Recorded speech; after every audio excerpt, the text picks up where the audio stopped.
In the world of the ultra-rich, power isn't merely spoken, it's whispered in a dozen different languages. For Desmond Creed, a billionaire titan forged in the relentless furnaces of technology, every word was a transaction, every conversation a battlefield. He believed he had an interpreter for every language, a solution for every problem. But on a cold Tuesday night, in a restaurant where a single dish cost more than a month's rent, he was losing a war. He didn't even know he was fighting. The person who would save his empire wasn't a high-powered consultant or a security expert. It was the woman serving his water, a waitress named Anna Petrova, and she was about to translate a message that would change everything. The restaurant was called Aurelia, a name that distilled the kind of effortless gold its patrons possessed. It was a silent cathedral of modern gastronomy, all clean lines, dark wood, and strategically placed spotlights that made the microgreens on each plate look like tiny edible jewels. For the staff, it was less a cathedral and more a gilded cage. Anna Petrova knew its bars intimately. She knew the precise pressure to apply when pouring from an $800 Chateau Margaux bottle, the exact angle to hold the silver crumb sweeper to avoid scattering brioche crumbs on a custom Tom Ford suit, and the practiced, invisible smile to maintain when a client dismissed her with a flick of the wrist. For 3 years, this had been her life, a life of ghosts. She was a ghost gliding between tables, a ghost refilling water glasses, a ghost whose existence was only acknowledged in moments of need or dissatisfaction. Tonight, the ghost was tired. Her feet throbbed in the sensible, yet inadequate, black flat shoes. A dull ache had settled behind her eyes, a familiar companion from nights spent reading dense academic texts under the dim light of her small apartment, a world away from Aurelia's soft glow. Her section tonight was Table 7, the most coveted and feared table in the establishment. It was nestled in a semi-private alcove, offering a panoramic view of the city's twinkling skyline. It was reserved for Desmond Creed. Anna had served Mr. Creed before. He was a creature of intense, focused energy. Younger than most of his billionaire peers, he possessed a sharp, predatory attractiveness that was more intimidating than charming. He never looked at the staff. He didn't see them. He only saw the people at his table, the deal at stake, the next move on the global chessboard he seemed to play. He spoke in short, precise sentences, and his eyes, the color of a stormy sea, overlooked nothing. Tonight he was flanked by 2 other men. They were older, with the smooth, well-fed look of old European money. Anna recognized the cut of their suits, expensive, bespoke Italian tailoring. The air around the table was thick with tension, a marked contrast to the restaurant's placid elegance. Mr. Creed's jaw was tight, a muscle pulsing rhythmically. With them was a 4th man, a translator named Jeffrey. He was a slick, nervous man with eyes that darted quickly and a sheen of sweat on his upper lip, despite the perfectly climate-controlled room. Anna had seen his type before, overly eager to please, terrified of the man who signed his checks. As Anna approached to take their appetizer order, the conversation was already underway. It was in a language that made her pause for the briefest of moments. A flash of surprise she quickly suppressed. It was Hungarian, a notoriously complex, unique language, an island in a sea of Indo-European tongues. It was also her grandmother's language, the language of lullabies and folk tales from a childhood that felt like someone else's story. She hadn't spoken it fluently in years, but understanding it was like breathing. It was encoded in her DNA. The older of the 2 guests, a man with a mane of white hair named Mr. Kobach, spoke first. His tone was firm, his words heavy with the frustration he was trying to contain in Hungarian. He said the technology was impressive, Desmond, security protocol, but like a fortress that our engineers have found serious vulnerabilities. As she poured the sparkling water with fluid, automatic movements, her mind raced. He had said, "The technology is impressive, Desmond, but the security protocols are as impenetrable as a fortress. Our engineers have found serious vulnerabilities." She saw Jeffrey, the translator, lean forward. He cleared his throat, his face a mask of tense competence. "Mr. Kobach expresses his great admiration for your technology," Jeffrey began, his English smooth and oily. "He says the security protocols are robust. He feels that his engineers may have some minor suggestions for improvement, but they are very impressed." Anna froze. Her hand holding the heavy water pitcher was suspended over a glass. It wasn't just a bad translation. It was a complete reversal. A fortress had become robust. Serious vulnerabilities had been softened to minor suggestions. This was not incompetence. This was sabotage. Desmond Creed nodded, though the knot in his jaw did not loosen. He was being fed a lie, a placatory and dangerous lie. Anna's heart began to hammer against her ribs. This was not her business. Her job was to be invisible, to pour water, to clear plates. Interfering would be breaking the cardinal rule of her profession. It would mean instant dismissal. It would mean losing the only thing keeping a roof over her head and paying her younger brother's escalating medical bills. She retreated from the table, her mind a whirlwind. She could walk away, forget what she heard. It was the safe thing, the smart thing, but the words resonated in her head. The insult to her native tongue, the blatant deception. More than that, she saw the look in Desmond Creed's eyes. He was a shark swimming in his own tank, unaware that someone was poisoning the water. The second Hungarian gentleman, Mr. Nagy, leaned forward, his voice a low rumble. Demasiado suave. Peter, no seas gentil. Díselo directo. Si estas fallas no se rectifican antes de firmar el contrato, nuestro consorcio se retirará. El riesgo es demasiado grande. Jeffrey listened, nodding wisely. He turned to Desmond. Mr. Nagy referenced back to the point of Mr. Kobach. He is very eager to proceed and hopes these small details will be quickly resolved so the signing can move forward. He reiterates his enthusiasm for the partnership. The lie was so audacious, it stole Anna's breath. This wasn't just softening the language. It was steering a $1 billion deal towards a cliff while assuring the captain that the waters were clear. Desmond looked at the two Hungarians. He was a brilliant man, a master at reading people, but he was blind and deaf in this conversation. He could feel their unease, the dissonance between their body language and the translated words, but he had no way to pinpoint it. He was trusting a broken tool. Anna stood by the service station, her hands gripping the edge of the marble counter. Her training, her instincts, her entire life of silent observation screamed at her to stay quiet. But the memory of her father, a discredited diplomat whose career was ruined by a single deliberate mistranslation, surged through her. He had trusted the wrong person, and it had cost them everything. She saw the same pattern unfolding before her. She took a deep breath, the cold air conditioning doing nothing to calm the fire in her chest. She picked up the silver tray with their bread service, her knuckles white. She was no longer a ghost. She was about to become very, very visible. She approached the table, her steps measured and deliberate.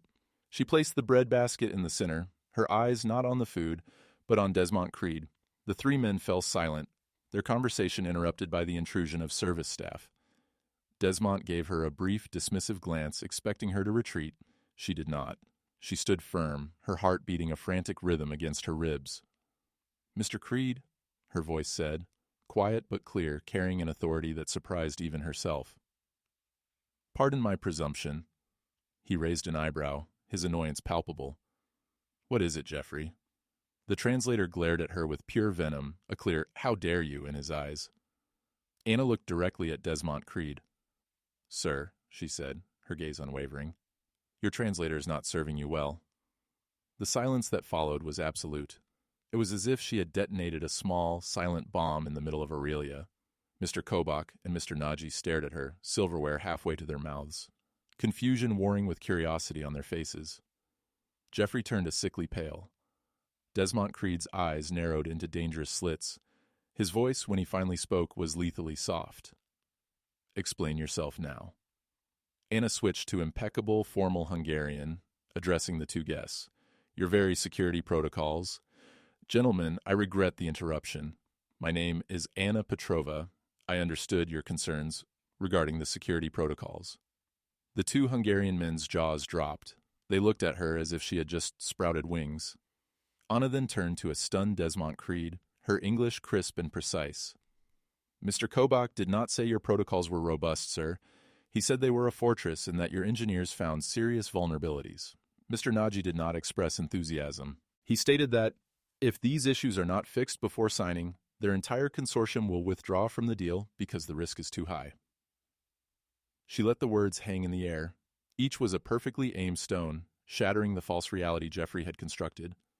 Jeffrey rose to his feet, sputtering, "This is outrageous. She's a waitress. Who is this woman?" "He is lying. He is—" Desmond didn't even look at him. He raised a single, silencing hand. All his focus, every ounce of his formidable intelligence, was now on Anna. The dismissive glance was gone, replaced by an expression of intense, penetrating scrutiny. He was seeing her for the first time. He gestured to the empty chair beside him, the one meant for an aide who hadn't arrived. "Sit," he commanded, His voice a low rumble that allowed no argument, then looked at his two stunned Hungarian partners and said two words to Anna, a challenge and a command all in one. Translate this. The act of sitting at the table she had just been serving was a profound violation that shook Aurelia's natural order. The plush velvet of the chair felt alien. The weight of the linen napkin on her lap was unfamiliar. From this vantage point, the other diners were no longer abstract figures. They were individuals, and their curious stares felt like physical blows. Her manager, a perpetually stressed man named Robert, was hovering near the kitchen entrance, his face a perfect picture of apoplectic horror. Anna knew with chilling certainty that she was already fired. The only question was, what would happen next? Desmond Creed ignored the ripples of discord her presence caused. He ignored the sweaty, panicking form of Jeffrey, who remained standing, swaying slightly like a man who had taken a knockout punch. Desmond's world had narrowed to the three people at his table and the woman who had just disrupted his negotiations. He turned to Mr. Kobach, his gaze sharp. He spoke to Anna without looking at her. Ask him to repeat verbatim his primary security concern. Anna took a breath, marshaling the formal cadences of the language.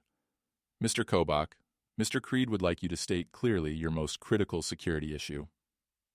Kobach, still staring at Anna with bewildered respect, cleared his throat. He spoke slowly, deliberately, ensuring she caught every word. He explained that his team had conducted a penetration test on a beta version of Creed's new IGIS data transfer suite. They found a critical vulnerability in the encryption key exchange handshake, a flaw that could potentially be exploited by a man-in-the-middle attack to decrypt data packets in real time. It was a catastrophic failure for a system marketed on its impenetrability. Anna listened, her mind not just translating words, but absorbing the technical specificity. This was a language she also understood in her previous life.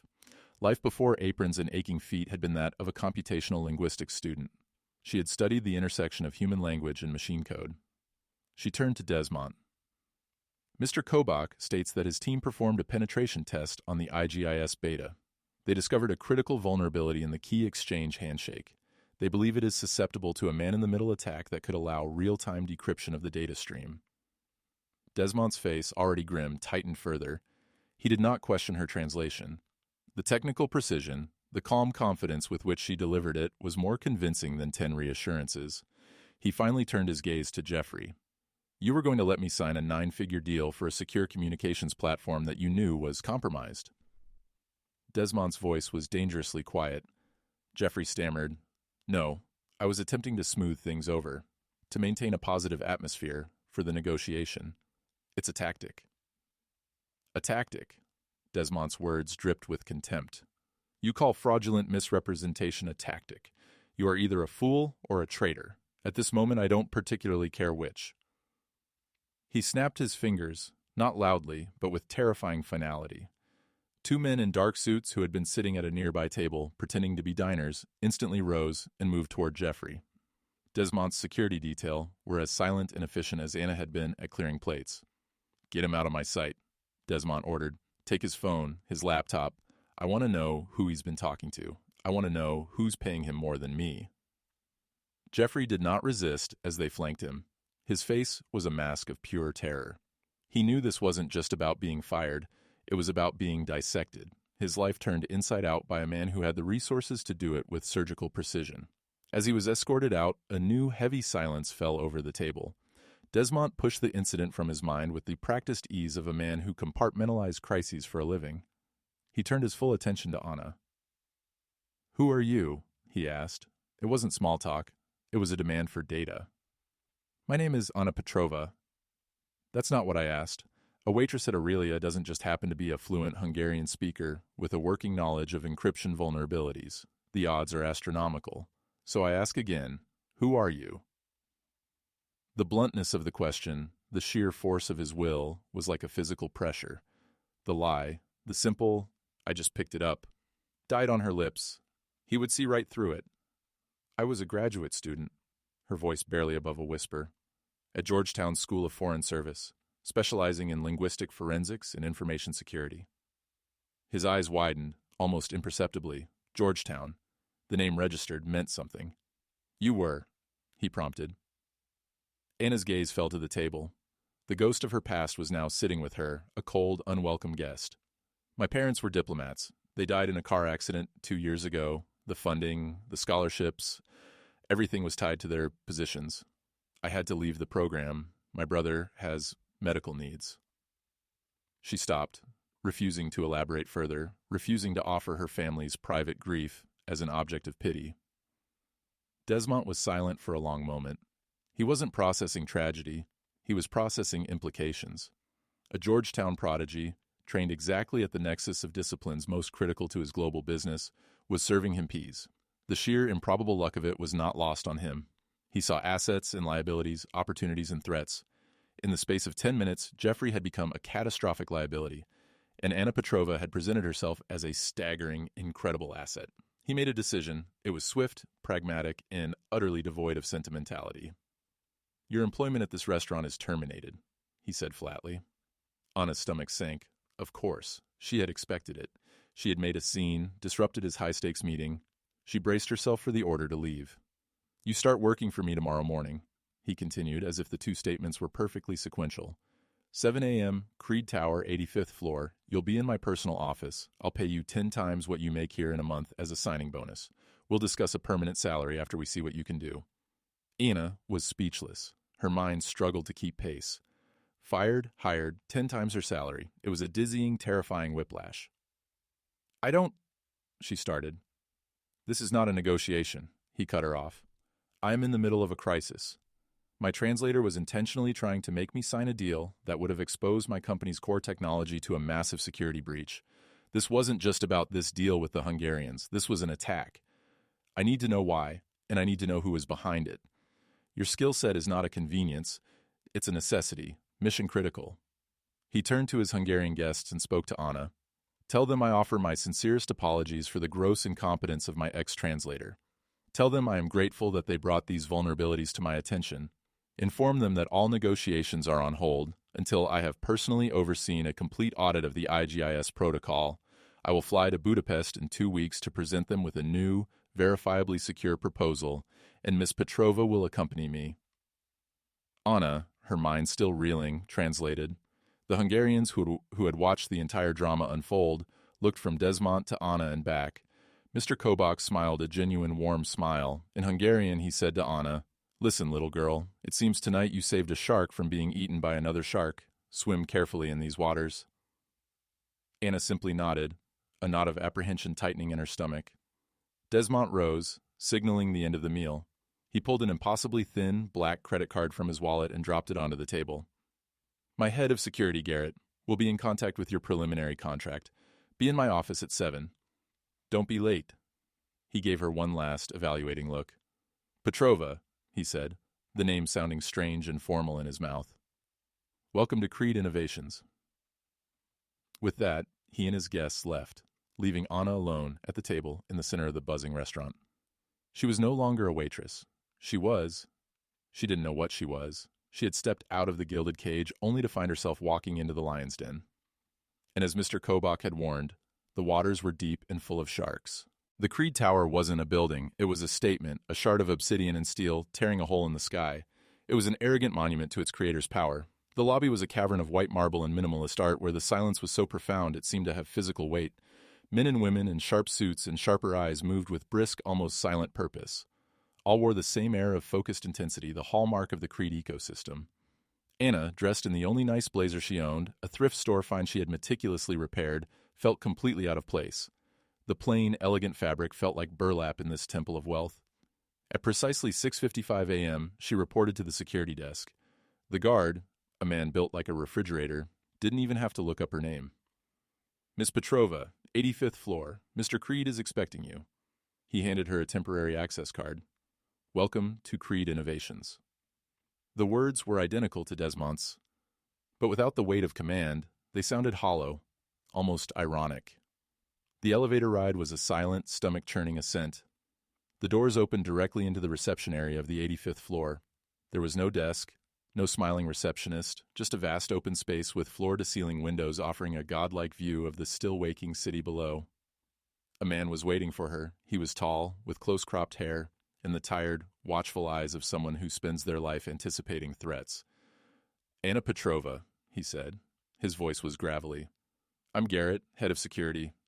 He offered no handshake, only extended a tablet. Day 1 preliminary employment contract. Read it, sign it. Sign it. Anna took the tablet.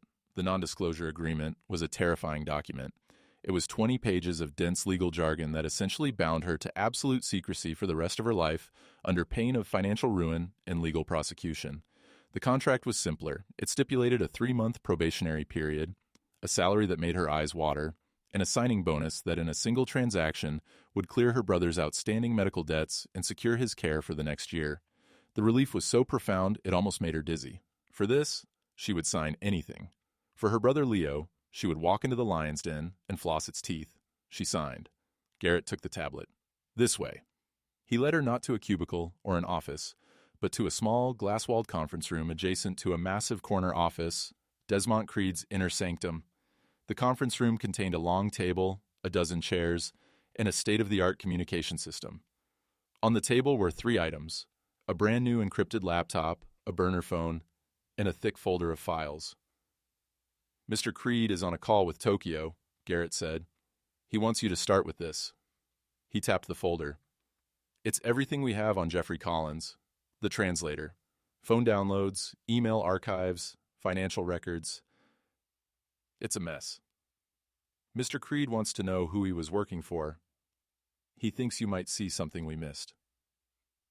Me? Anna asked, confused. I'm a linguist, not an intelligence analyst. Garrett gave her a look that was somewhere between pity and contempt. At Creed, if you're on the 85th floor, you're whatever Mr. Creed needs you to be. He has a gut feeling about you. I'd advise you not to disappoint him. The implicit threat was clear. Your job is to analyze the communication, the how, not just the what. Look for patterns, codes, anything out of the ordinary. The tech guys are scrubbing the raw data for digital fingerprints. You look for the human ones. He left her alone in the glass box. Anna opened the folder. It was, indeed, a mess. Email printouts, text message transcripts, bank statements. For the first hour, it was a blur of meaningless information.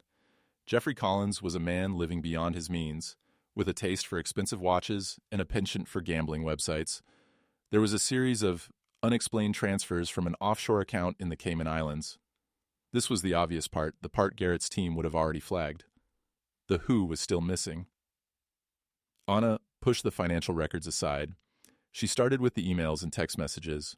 Her eyes weren't scanning for keywords like deal or security flaw. She was looking for something else. She was looking at the structure of the language. Her professors at Georgetown had taught her about stylometry, the statistical analysis of linguistic style, the idea that every person has a unique linguistic fingerprint. It was in their choice of punctuation, their sentence length, their use of specific idioms or filler words. A person could try to hide their identity, but their linguistic tics often gave them away. She began to categorize Jeffrey's communications. His personal emails were sloppy, full of slang and emojis. His professional emails were stiff, overly formal. His text messages were a mix, but then she noticed a third category, a series of encrypted messages sent via a secure messaging app. Garrett's team had managed to decrypt them, but the content was maddeningly bland. They appeared to be conversations about art auctions. The Monet is promising, but the provenance is weak. Advise caution. The DGA sculpture is confirmed for exhibition in Zurich, a prime acquisition opportunity. It was clearly code. Monet, Zurich.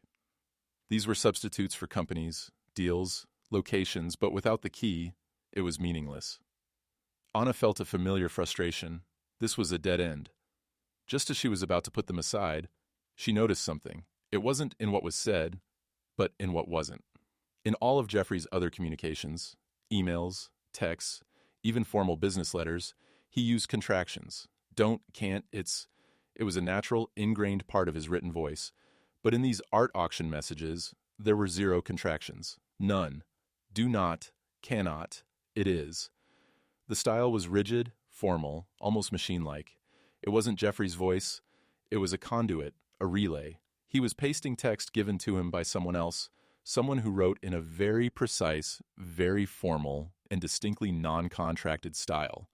Her heart began to beat faster. This was it. This was the human fingerprint.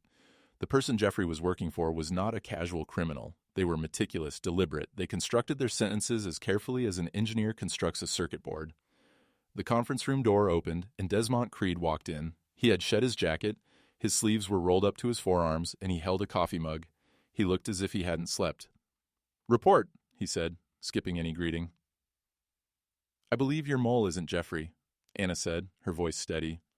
"I believe Jeffrey was just a messenger." She explained her reasoning, pointing out the stark difference in linguistic style, the complete absence of contractions in the coded messages.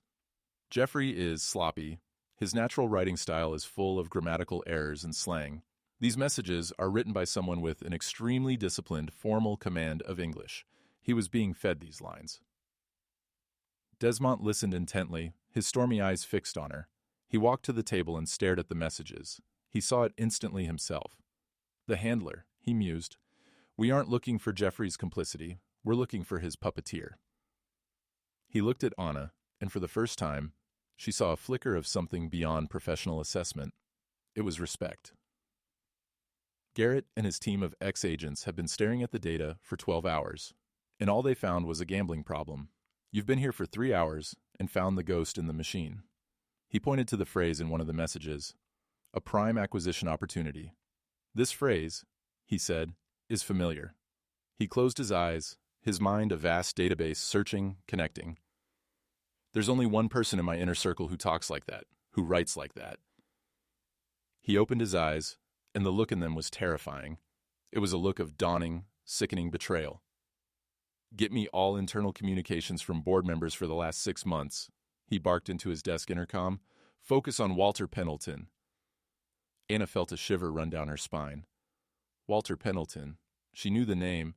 He was on the company's board of directors. He was a legendary figure in the world of venture capital, a man who had been Desmond Creed's first major investor. He wasn't just a colleague. He was Desmond's mentor, his father figure. Garrett appeared in the doorway, moments later with another tablet, his expression grim. He had clearly overheard the name. Desmond took it, and with his mute, angry thumbs began to scroll through years of correspondence. Anna watched him, her own discovery now feeling like a curse. She hadn't just uncovered an act of corporate espionage. She may have exposed a deep personal betrayal that struck at the very heart of Creed Innovations. Desmond stopped scrolling. He held the tablet for Anna to see. It was an email from Walter Pendleton from 2 years prior, congratulating Desmond on acquiring a smaller tech firm. The last sentence read, "This is a prime acquisition opportunity. You have done well." The same formal tone, the same lack of contractions, the same unique phrase, the linguistic fingerprint matched. Desmond lowered the tablet, his face pale. The fury was gone, replaced by a cold, hollow emptiness. The shark had been saved from an enemy attack, only to discover the poison had come from within his own ranks, from the one person he had been taught to trust completely. And the silent waitress, Aurelia's ghost, had been the one to show him the truth. The discovery hung in the air of the glass conference room, heavy and toxic. The bustling energy of the 85th floor felt a world away. Inside their transparent box, a dynasty was cracking. Desmond stood motionless for what felt like an eternity, staring out the window at the expansive city below. He wasn't seeing the view. He was reevaluating 2 decades of his life, seeing every memory, every piece of advice from Walter Pendleton through the ugly new lens of betrayal. Anna remained silent. This was a moment of profound grief, and she knew platitudes were useless. She had delivered the data, and the data had detonated a bomb in the center of his world. Her role now was to observe, to be ready for the next command. Finally he spoke, his voice rough. "Why?" It wasn't directed at her. It was a question to the universe. Walter has more money than he could spend in 10 lifetimes. He helped build this company. Why would he try to burn it down? Perhaps he wasn't trying to burn it down, Anna said softly. Desmond turned from the window, his eyes locking on hers. "Explain." "The plan wasn't to let the Hungarians find the security flaw," she reasoned, thinking aloud, piecing the fragments together. "The plan was for you not to discover it, for you to sign the deal. Jeffrey's job was to ensure you signed it. The IGIS platform would launch with a catastrophic backdoor built in. It wouldn't just be a failure, it would be a public humiliation. It would discredit your leadership." Desmond's analytical mind took over, suppressing the emotional shock. "And if my leadership is discredited, the board would be forced to act. A vote of no confidence. With me out, the shares would temporarily plummet. An outside entity could initiate a hostile takeover for pennies on the dollar. Or an internal one, Anna finished. Someone who knows the true value of the company, someone who could rally the other board members, someone like Walter Pendleton. It was a classic palace coup, orchestrated with devastating patience. Walter isn't trying to destroy Creed Innovations, he's trying to steal it. He thinks I'm reckless, Desmond said, the pieces clicking into place with sickening speed. He hates my investments in quantum computing.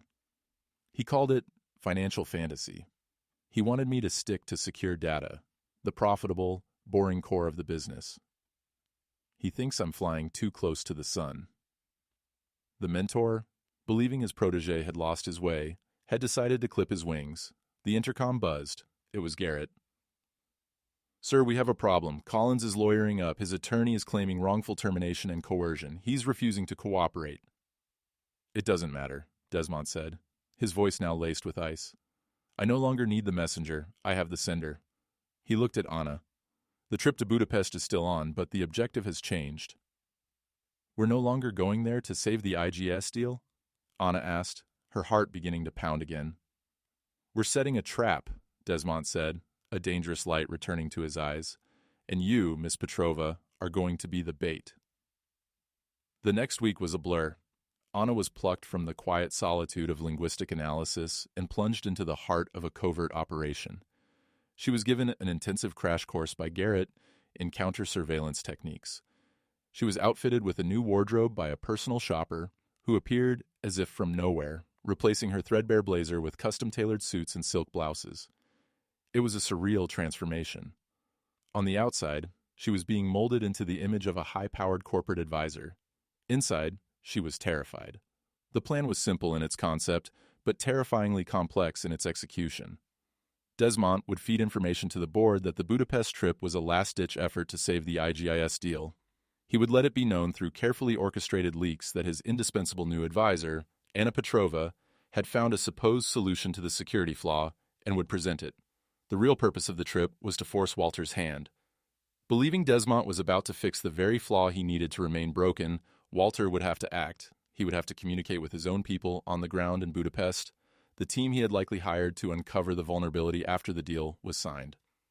Anna's job was twofold. First, she had to play the part of the brilliant, indispensable linguist, convincingly. She spent hours with IGIS's lead engineers who, under strict NDAs, briefed her on the real highly classified quantum encryption protocols Desmond was developing. The very project Walter hated was their solution to the fake vulnerability. Her head swam with concepts like quantum key distribution and entangled photons. Her second and more critical job was to listen. Walter Pendleton would not be able to resist monitoring the negotiations. The team rented an entire floor of a luxury hotel in Budapest. Garrett's tech crew, disguised as IT support, swept every room for bugs and set up their own listening posts. Anna was outfitted with state-of-the-art audio gear, including a hidden microphone and a simple pearl earring. The day of the meeting arrived. The Hungarian consortium, led by Mr. Kobach and Mr. Nagy, were flown in. They had been discreetly briefed by Desmond and agreed to play their parts in the charade. They were allies now, intrigued by the corporate drama and impressed by Desmond's decisive action. The meeting took place in a grand, wood-paneled conference room. Walter Pendleton joined via a secure video link from New York, his face projected on a large screen.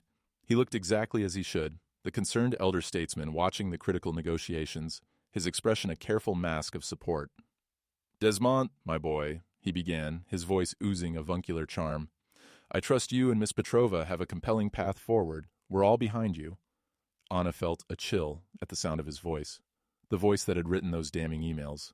Desmond was masterful. He played the part of the chastened, determined CEO perfectly. Then he passed the floor to Anna. This was her moment, the culmination of her entire life, the languages she had learned at her grandmother's knee, the complex theories of her abandoned studies, the silent observations of her time as a ghost in a restaurant. She rose, her legs feeling surprisingly stable. She looked at the screen, directly into Walter Pendleton's eyes. She began her presentation, not in English, but in Hungarian. She laid out the initial fabricated problem in their language, honoring them, building trust. Mr. Kobach and Mr. Nagy nodded, playing their roles to perfection. Then she switched to English for Walter's benefit. She began to explain the solution, weaving in the highly technical and completely real details of the quantum encryption project. She used the precise terminology the engineers had taught her, She saw a flicker of confusion, then alarm, on Walter's face on the screen. This wasn't the simple software patch he had expected. It was something new, something powerful, something that would make the IGIS platform genuinely impenetrable and a massive financial success. His plan to discredit Desmont was evaporating before his eyes. Desmont, watching Walter like a hawk, gave Anna a subtle, prearranged signal. It was time. Anna paused in her presentation. But the real vulnerability was never in the code, she said, her voice clear and strong, letting the statement hang in the air. She looked directly into the camera at Walter. The vulnerability was in the trust placed in those meant to protect the company. Then she switched to a third language, Russian. In the throne room, it was a gamble. Garrett's deep dive had found that Walter had spent 5 years in Moscow during the Cold War as a cultural attaché, often a cover for intelligence work. It was a part of his life he never spoke about. On the screen, Walter Pendleton's face became rigid. It was a subtle shift, almost imperceptible, but to Anna, who had spent years reading micro-expressions, it was a confession. Then came the checkmate. Anna looked at her own laptop, onto which Garrett was feeding her real-time data. Mr. Pendleton, her voice now ice-cold, a secure server located in Zurich, one that you accessed less than 5 minutes ago to monitor this meeting, just attempted to send an encrypted message to a known associate of Jeffrey Collins. The message, when decrypted, contained only 2 words. She let the silence stretch, then she delivered the final blow. It reads, "Abort mission." The color drained from Walter Pendleton's face.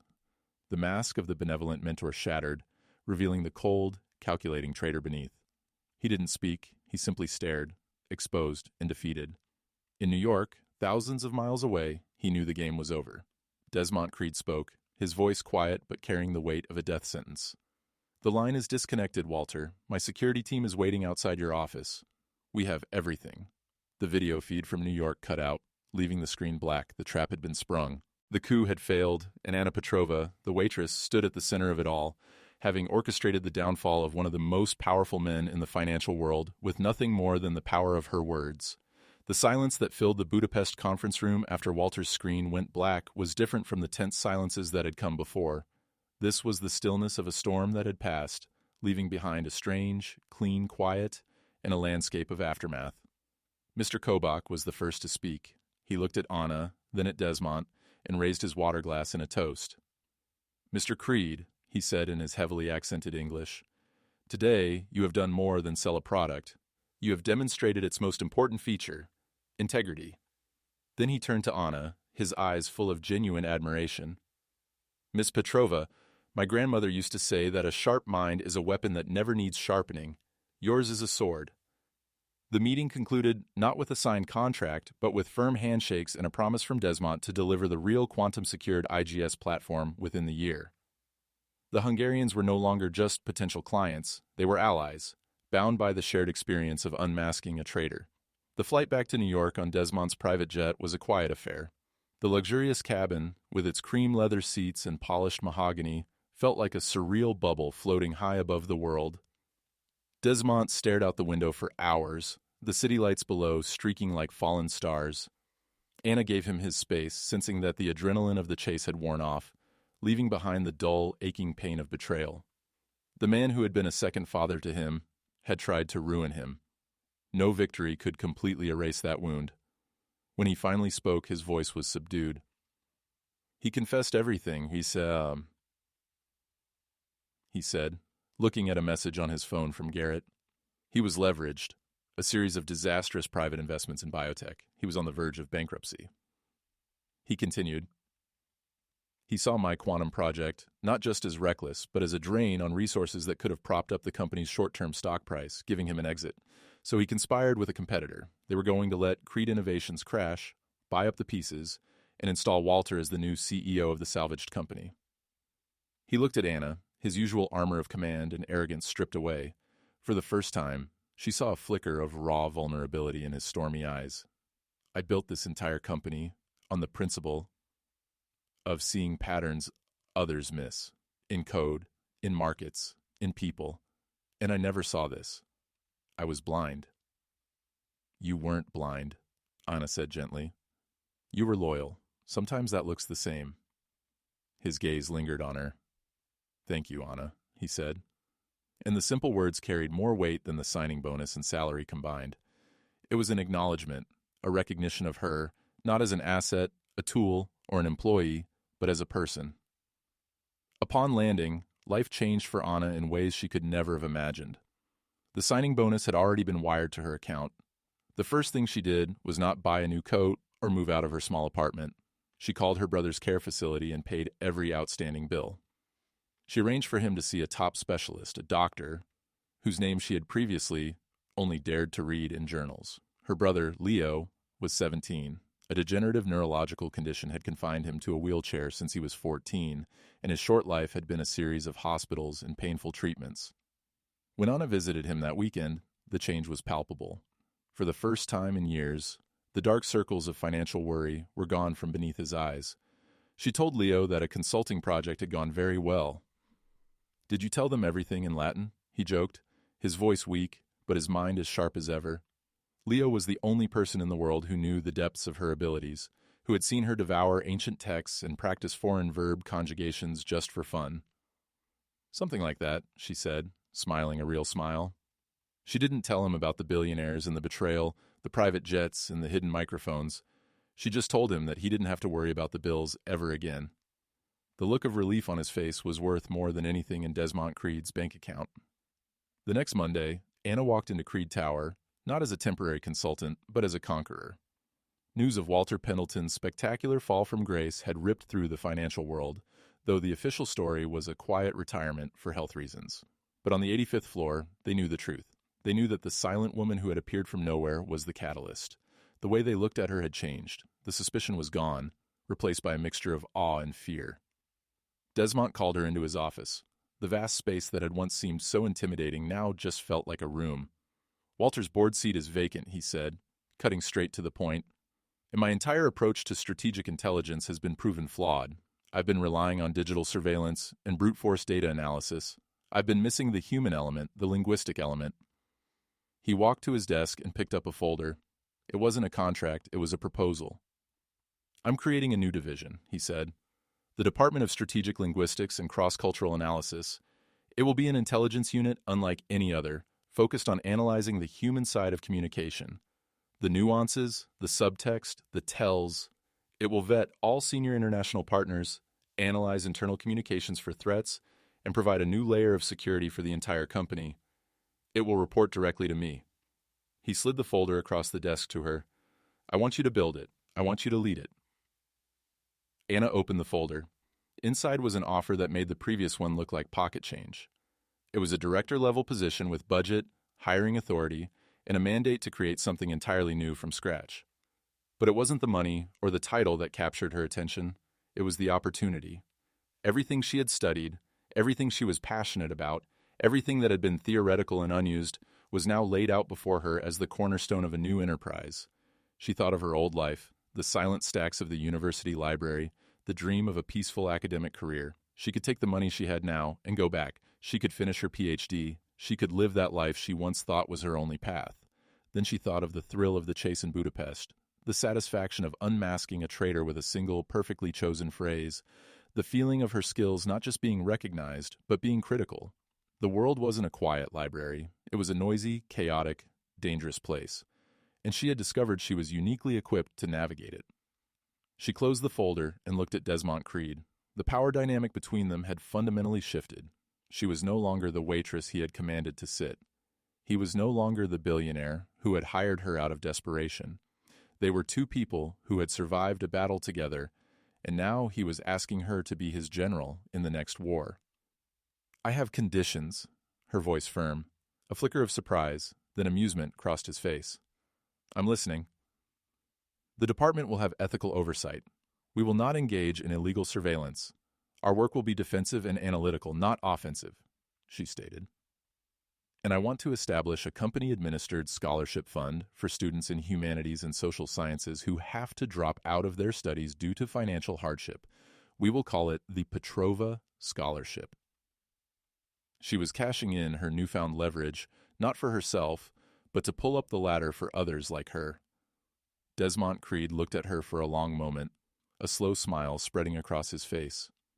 It was the first genuine, unguarded smile she had seen from him. "Consider it done, Director Petrova," he said. Anna smiled back. She had made her choice.